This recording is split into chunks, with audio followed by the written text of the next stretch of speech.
I like to call them better than Red Lobster biscuits, but No, that's a good name. It is. Let's call them that. Better than Red Lobster? Yeah. I just call them cheesy garlic biscuits.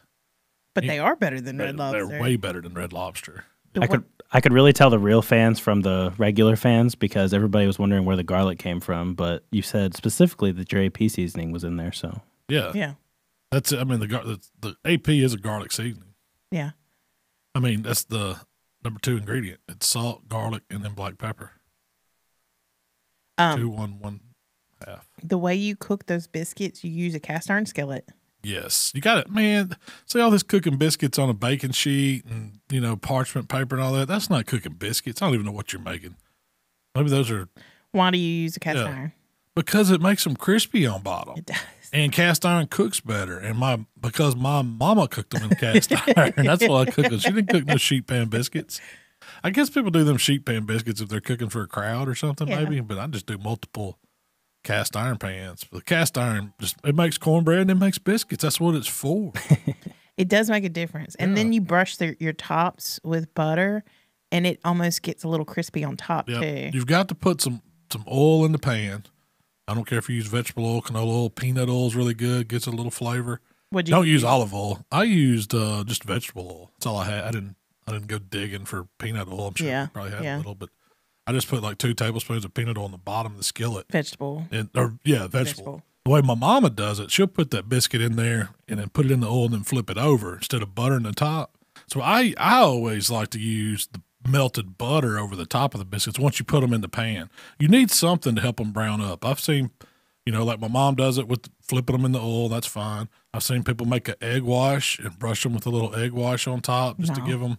Yeah, I want that butter. I want that butter. That butter's where it's at. You just melt you about half a stick of butter, and you're going to use part of it for before you cook them, like on top. And then as soon as they come out, you hit them with another little melted butter over the top. And it'll be the buttery, richest, just delicious biscuit with a little bit of that buttermilk flavor in it. I mean, biscuits are super easy. I don't know why people don't make more biscuits. That's a lot. It's hard to find you a woman that can make biscuits. You've got to roll out the dough. There's nothing to it. The less you work it, the better it is. So all I did now, here's one secret. And my mama don't do this, but I freeze a stick of butter and then grate it on a box grater. And I mix that with the flour first. Now, some people just add Crisco. That's why some people add lard. So yeah, but I like that frozen butter cut with the flour and just real butter. Real butter. Do you use salted or non-salted? I like to use the salted. I want my biscuits to have that, a little bit of savoriness to them and that little bit of salt in there. It just works in biscuits. It works in bread to me. The recipe, like my mom always puts a pinch of salt in hers. But she only uses oil or Crisco or something like that when she does her flour to cut it. And I'll trust me, do the butter. It gets little buttery bites in the biscuit as it cooks. That butter melts and it's delicious. It gives the biscuit dough a lot of flavor. Yeah. So all it was 2 cups of flour, 1 stick of frozen butter that you grate on a box grater. And you got to be pretty quick with that. Once you grate it, it's going to start warming up. You got to get that cut into the flour pretty quick. I just use a little flour cutter. I guess that's what dough cutter. It's like this little 3-bladed thing. You work it in, and it kind of gets pea size. The butter gets it mixed with the flour, and it looks, a little bit like gravel kind of or whatever. You want it kind of fine. Then you put in a little bit of extra baking powder. Now, my mama don't do that either, but she don't. I mean, I like a fluffy biscuit, and that little, even though I'm using self-rising flour, I add a little bump extra of baking powder to give it a little more height. You don't get any flavor from it. I do that with my banana nut bread. Yeah, just give it just a little bump. Just a little bump. I don't think they put as much baking powder in self-rising flour as they used to. But I always use the self-rising because that's what my mama used. If you don't use, white lily flour, regular flour, all-purpose flour, you got to add baking powder, you got to add baking soda, and you got to add a pinch of salt anyway. So, but you can do that if you want to. But the cheesy part comes from a whole cup of shredded sharp cheddar cheese. Now, you don't need more than that. They're going to be cheesy enough. Don't get me wrong. The 1 cup is I've done it. I've done a whole bag, whole 2. The little. It's not a casserole where you can just add it. Yeah. 1 cup of shredded cheese. You use any kind of cheese you like, but sharp cheddar gives it really good flavor. And the cheese kind of disappears a little bit. It does. You don't tell there's cheese in it, but it's got that sharp cheddar flavor.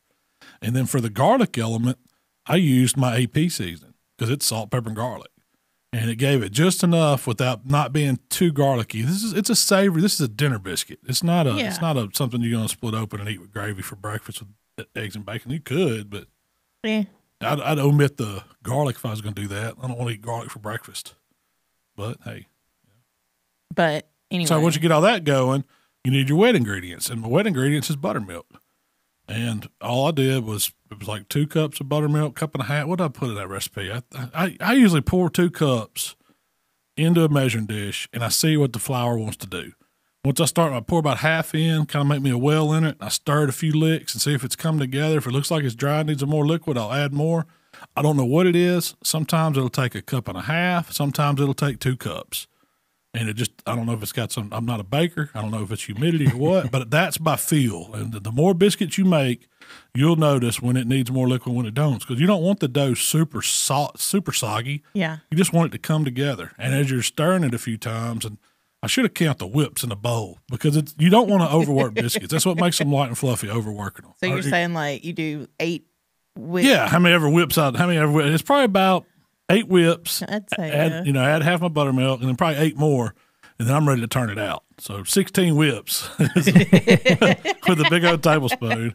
I'd be terrible at giving baking instructions, because I'm not a baker, but that's how I do it. And then I put me out, and I got this little parchment. It's not parchment. It's silicone. It's a silicone baking mat. I bought me a baking mat, and I bought me some biscuit cutters several years ago, because I wanted to start making pretty biscuits. It was quarantine.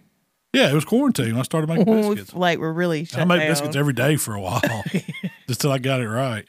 But I put me a little flour out on my silicone mat, and I turned that dough out on it, and I get a little flour on my hands, and then I kind of knead it, which kneading biscuits is just kind of taking them and folding them up on themselves and patting them out, and fold them up and patting them out. This makes them light and fluffy too.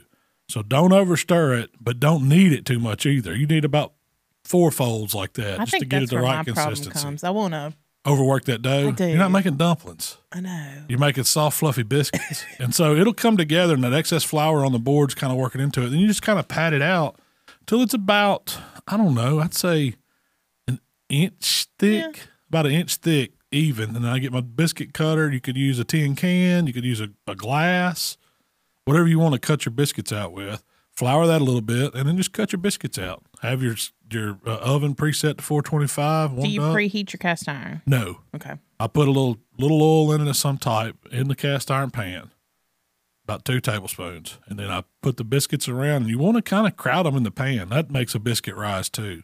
If you just like, so it doesn't go out. Yeah, it doesn't go out. It has to go up. Yeah. That makes a fluffy biscuit.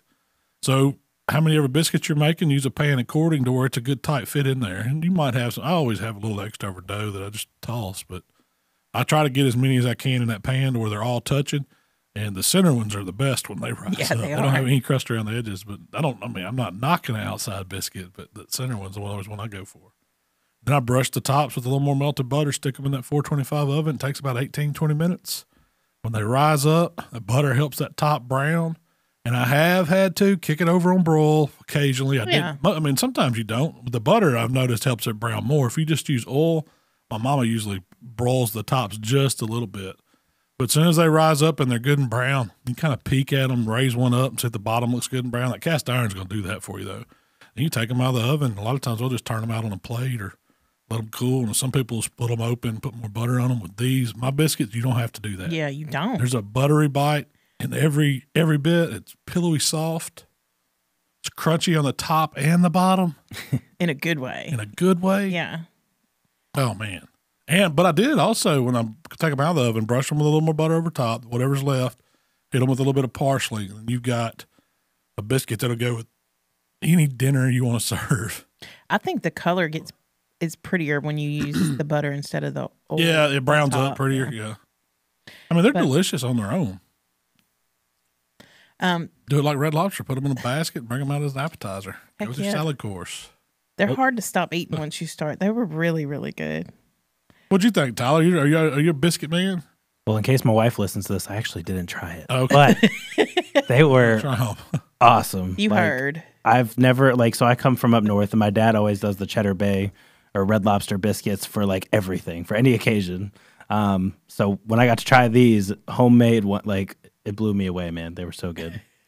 Y'all gotta try them. I'm It's serious. Gotta really make some good. biscuits. Not even partial. This is like top recipe January 2022. It might take a little learning, a little practicing to get your Yeah, once somebody gets going at it. Yeah. Yeah, you got. I mean, biscuits. It's an art. It's a thing of love. Make a good pan of biscuits for somebody.